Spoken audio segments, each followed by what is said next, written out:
Hommage enfin à Claude Berry, disparu il y a 10 ans, à l'âge de 74 ans. L'intégrale de ses 21 films sort en DVD et en Blu-ray. Producteur, réalisateur, collectionneur d'art, il reste l'un des grands représentants du 7e art français, du triomphe du vieil homme et l'enfant en 1967 jusqu'à Ensemble c'est tout, en passant par Ciao Pantin ou Jean de Florette. Claude Berry savait raconter des histoires dans bien des registres et puiser dans sa propre vie pour imaginer ses personnages. Marion Banchet revient sur son flair et sa sensibilité. Excusez-moi. Oui. Un jeune homme qui a obtenu la récompense la plus enviée du cinéma, l'Oscar américain de Hollywood, pour son court-métrage Le Poulet.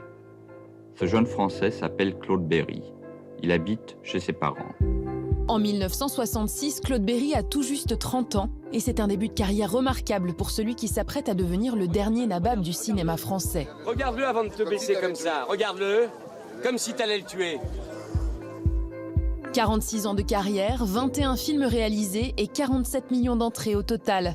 Un réalisateur intrépide mais aussi un producteur visionnaire. Du cinéma d'auteur à la grosse production, son flair et sa sensibilité l'ont mené au succès, lui et ses acteurs fétiches. Claude Berry, c'est quelqu'un d'impatient. Il va pas attendre que les choses arrivent. Donc il va les provoquer ou il va les créer. Donc sa carrière d'acteur fonctionne pas très bien. Il va devenir scénariste. Il a du mal à monter les films et il décide de les réaliser. Donc c'est quelqu'un qui a pas forcément envie au départ de devenir le grand producteur de Paris. C'est pas son but premier au départ. C'est de pouvoir faire ce qu'il a envie de faire. Et les poules, on les mange? Mais non, puisqu'elles font des œufs. Mange. Grâce au succès de son premier court-métrage, il peut rassembler les fonds nécessaires pour réaliser son premier long-métrage, Le vieil homme et l'enfant. Pépé, parle-moi encore des Juifs. Les Juifs, c'est un sujet inépuisable, ça. C'est un sujet en or. L'histoire d'un enfant juif caché par un couple d'antisémites qui ignore sa religion durant la Seconde Guerre mondiale. Un conte inspiré de son vécu, comme de nombreux films par la suite. Depuis quelques jours que le film est sorti, je passe le soir dans les salles et c'est ma plus grande joie. Les gens rient, enfin, des fois il y a des scènes émouvantes dans le film, mais il y a des scènes comiques et les gens rient tellement que par moments ils n'entendent pas les répliques. Ah ouais. C'est bon ça.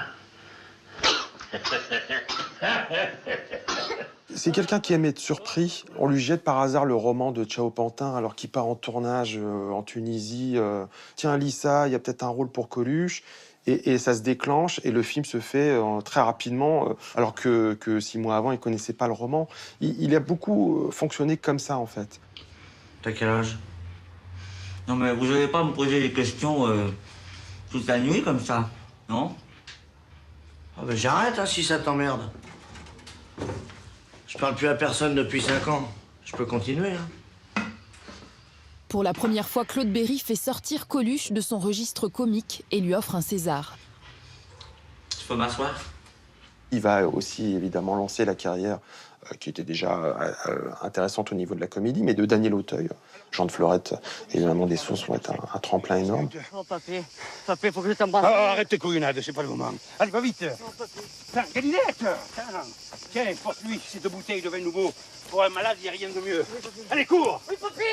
C'est quelqu'un qui aime les comédiens. Quand il va se lancer dans des grandes adaptations au cinéma de la littérature, il va faire appel aux plus grands comédiens français. C'est-à-dire qu'il y aura Yves Montand, Catherine Deneuve, on aura Depardieu, Miou Miou. Donne une choix pour ce garçon. Je l'ai embauché ce matin.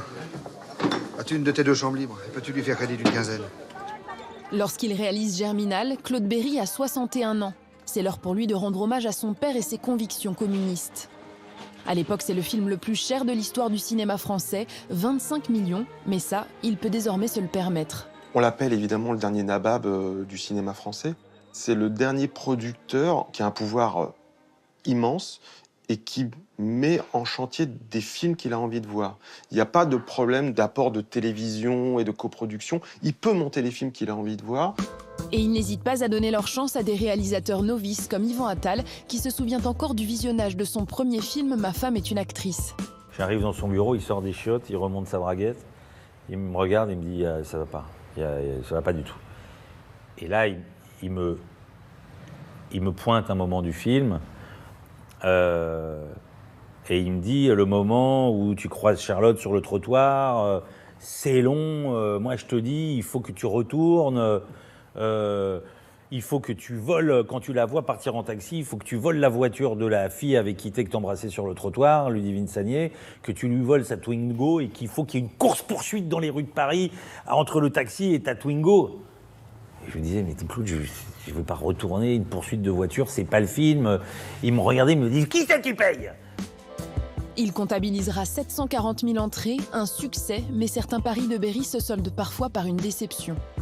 Quand un film va être un échec, mais le lendemain matin, on passe à autre chose et on lance un nouveau projet et appelons machin pour faire ça. Donc voilà, il est comme ça, quoi. Et jusqu'au bout, ça sera comme ça. Moi, je crois que de plus en plus, les gens iront au cinéma pour voir des choses qui sortiront de l'ordinaire et certainement pas la routine.